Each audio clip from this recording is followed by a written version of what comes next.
Primera sección de matemáticas que vamos a ver es aritmética, no es tan complicada, así que yo creo que esta semana y otra sesión de la otra ya no la terminamos por la sesión que ya no tuvimos el día de ayer, ¿ok?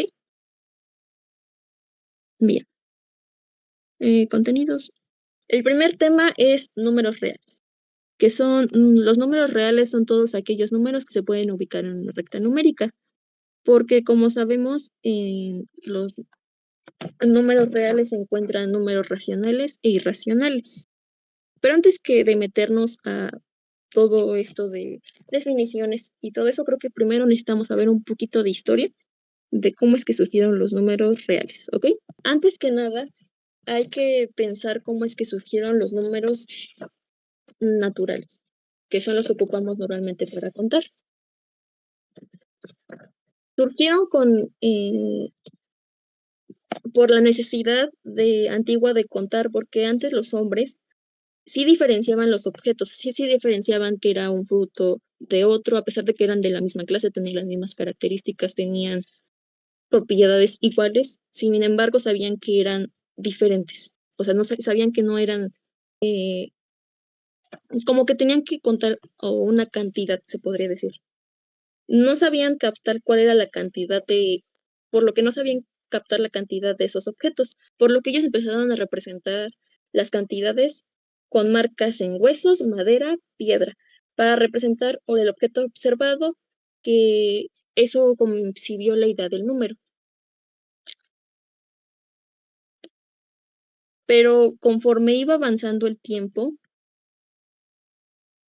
se empezó a hacer diferentes concepciones de los números. En este caso, empezaron a avanzar, avanzar, avanzar, hasta que en el siglo X después de Cristo, el matemático y poeta Omar Khayyam generó la teoría general de los números, entre los cuales añadió elementos como números racionales e irracionales para medir todas las magnitudes, por lo que con el tiempo transcurrió hasta finales del siglo XIX, se formalizaron la idea de los números y la continuidad de los números reales. Ahora bien, los números reales se pueden clasificar en dos categorías, que son los números racionales, que si lo no una definición formal es que son aquellos que pueden representarse como fracciones comunes, y los números irracionales, que son aquellos que pueden representarse como fracciones no comunes. Algunos ejemplos de los números racionales pueden ser 2/8, 1/2, 18/4 y 1/3. Y en el caso de los números irracionales ya son los que vienen las raíces, el número pi o el número de Euler. Los números irracionales solamente tienen esos números dentro de ellos, o sea, solamente se clasifican entre, en este caso, algebraicos y trascendentes. Los algebraicos son las raíces no exactas que resultan del resolver ecuaciones polinómicas, porque se clasifican números irracionales, porque en este caso una raíz no exacta no tiene números que se repitan consecutivamente. Por ejemplo, 1/3. Si dividimos 1 entre 3, ¿qué número nos da? Que ese es un número racional. En ese caso de 1/3 es el resultado de esa división es 0.3333, o sea que es periódico. Y en el caso de los números algebraicos irracionales, tienen diferente variación de números cuando se saca su punto decimal. Y en el caso de las trascendentes, estos no provienen de ecuaciones algebraicas y no pueden representarse con un número finito de raíces, por ejemplo, como es el número pi y el número de Euler, porque si sabemos pi tiene muchísimos, muchísimos, muchísimos números en sus decimales que de hecho se siguen descubriendo, y en Euler también tiene infinidad de números. Entonces los racionales tienen decimales, pero es porque después del punto vienen periodos. Sí, o sea, el número se repite después del punto.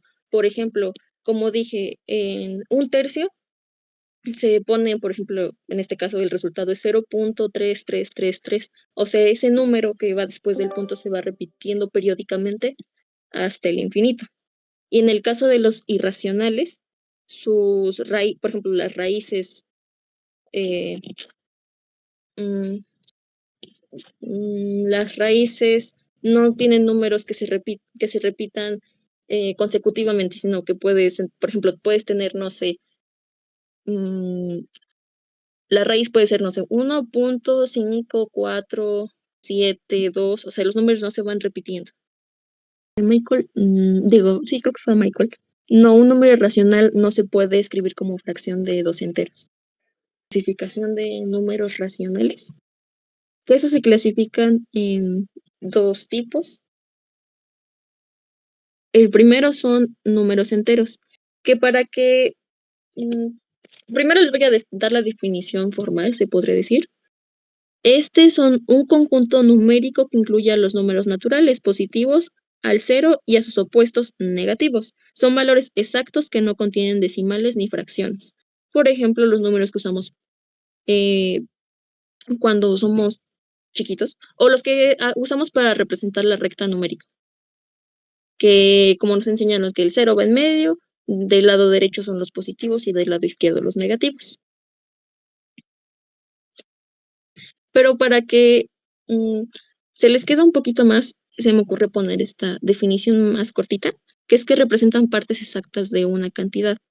O sea, no son como las fracciones que representan solamente una parte, sino que representan son enteros, o sea, son cantidades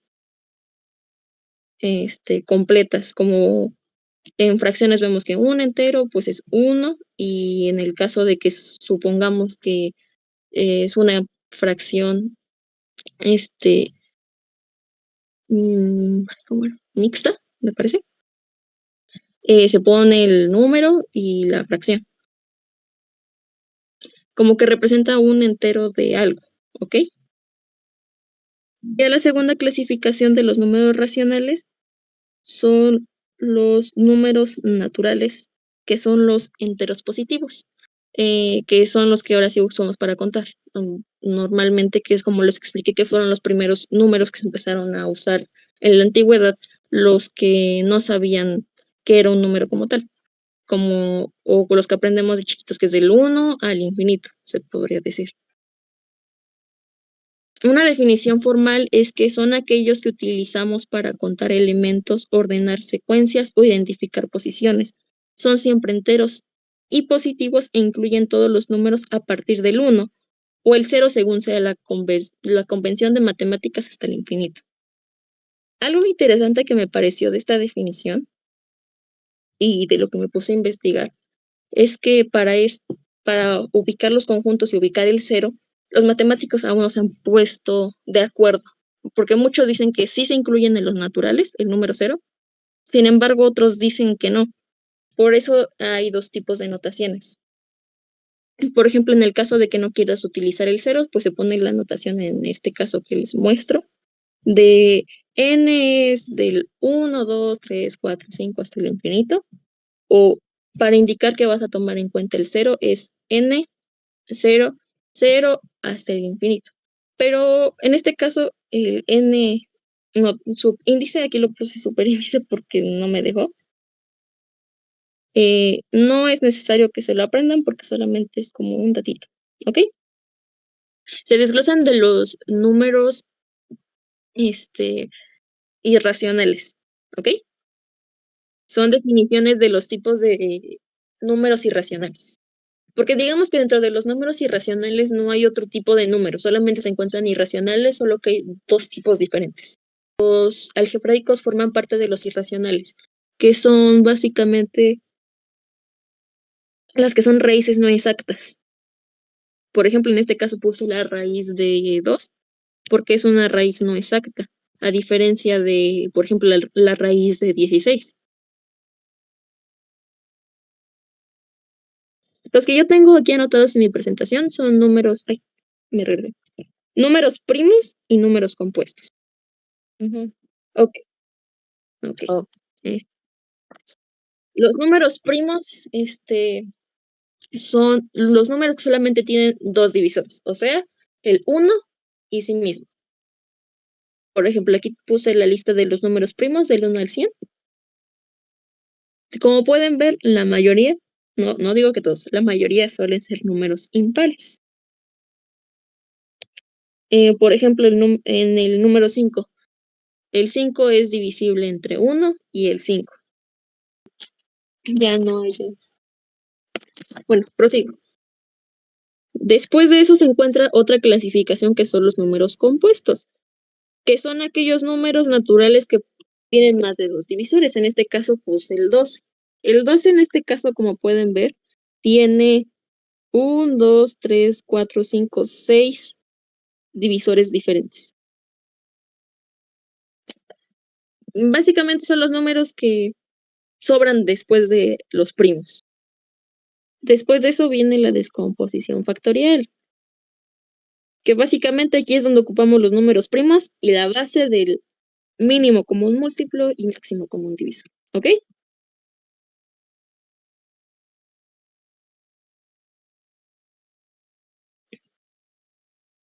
Les voy a leer les voy a decir la definición formal, que es que consiste en expresar un número compuesto como la multiplicación exclusiva de números primos o factores primos, que como ya mencionamos, los básicos pues van a ser del 1 ay, perdón,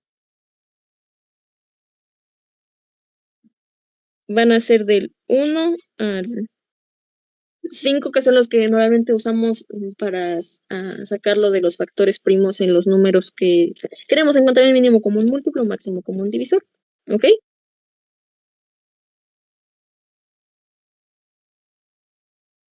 Por ejemplo, les puse 2 ejemplitos acá, que es 20 entre 2, pues nos va a dar 10. 10 as 10 entre 2, pues nos van a dar 5, y 5 entre 5 nos va a dar 1, o sea que son factores primos como pueden ver aquí, ¿ok? Sí, sí, Michael, es lo del mínimo común múltiplo y máximo común divisor, pero en este caso, pues nada más se llama la descomposición factorial.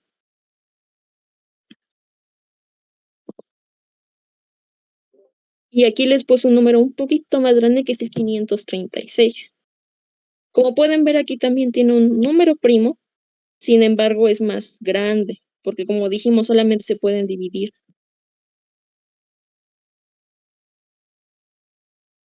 Bueno, el chiste es que la composición factorial es la descomposición de los números, de un número en factores primos. En este caso, con el 536, como voy explicando, pues primero tenemos que empezar con el 2, luego con el 3 sí se puede, pero en este caso nada más se puede con el 2. El 536 se divide entre 2, que nos va a dar 268. El 268 se va a dividir entre 2. El 134, que también se puede dividir entre 2, se va a dividir entre 2. Y ya el número, que es en este caso el 67, como no se puede dividir en 2, pone el factor del 67 para que nada más nos quede en la columna de los que se van dividiendo el número 1, ¿ok? Como residuo se podría decir. Y los podemos tanto anotar así lineal literalmente como se obtuvo en la descomposición de factores primos, 2 por 2, en este caso con el 20, 2 por 2 por 5. O se puede anotar con un superíndice que sería aquí 2 elevado a la segunda potencia por 5. O en el caso del 536, 2 elevado al cubo por 67. Básicamente la descomposición factorial, Naomi, se ocupa en el mínimo común múltiplo y máximo común divisor, porque si recuerdas en esos temas que los vamos a ver el día de mañana a más a profundidad, pues se descompone ese número para ver cuál es entre dos números, cuál es el mínimo común múltiplo, o en el caso también de otros dos números, 3, 4, los que se ocupen en el problema, se ocupan para encontrar su máximo o mínimo común múltiplo, ¿ok?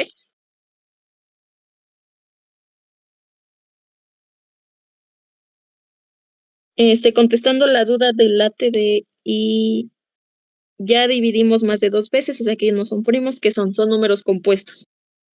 Como dije, los que ya no son números primos, que son los que solamente se dividen 2 veces, que es entre sí mismo y uno, se les denomina compuestos. O sea, todos los que sobran de eso son compuestos porque se pueden dividir más de 2 veces, ¿ok?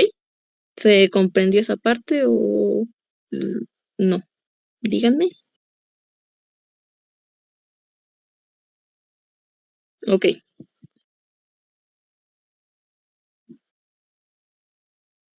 Uy, lo de propiedades.